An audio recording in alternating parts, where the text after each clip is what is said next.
Hello, TYREX here, bringing you another tutorial. This one's going to be on Sony Vegas and the best render settings to use for Counter-Strike Global Offensive, or the render settings that I use at least, as follows. Let's get straight into it anyway. First thing you want to do is import your clip or have your clip ready to render. Next, go to the top here and click Project Properties. Now I'm using 1080p at 60 FPS. You don't have to use 1080p, you can also use 720p, but these are just the settings that I use. So if you want your width 19 by 20 and your height 1080. Next, your frame rate, put it to double NTSC. That'll be 60 FPS. Although it says 59.940, it is actually 60 FPS, don't worry. Pixel aspect ratio is 1. I can't talk today.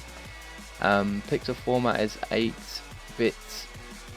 Compressing and view transformation are left to default. Full resolution rendering quality, you want this set to best. Motion blur type, I've got it on Gaussian, just left to default.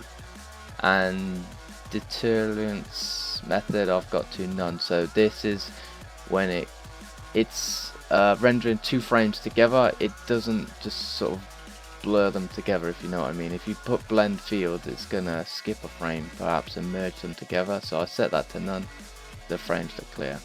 Adjust source media to better match project or rendering settings. This automatically adjusts these project properties to your video footage, so it matches the quality of your video footage as well. And once that's done, you can just click save and OK. Next, you want to go to render as. Now the settings that I use are main concept AVC/AAC MP4, and this is the best settings I think, because it takes a lot less time for YouTube to convert the file, as it's already an MP4, which when uploading to YouTube, that's what YouTube uses, MP4 files.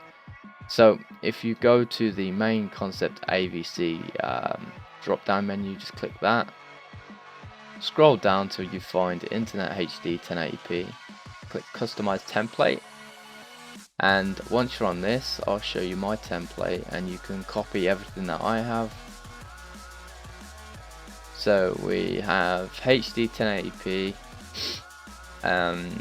profile is set to main, frame rate is set to 60 FPS, although it won't be on the drop menu, you can just type it in and it'll be there. Field order, non-progressive scan.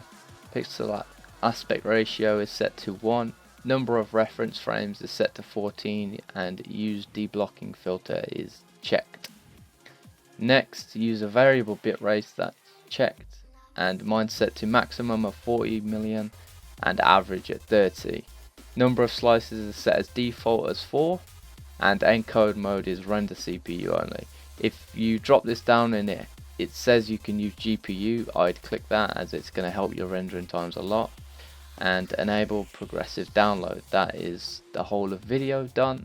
Audio, you want to match your video settings, so I use sample rate of 48,000 Hz, and yeah, that's about it for audio. There's not much to really change, just match your video settings that you're using.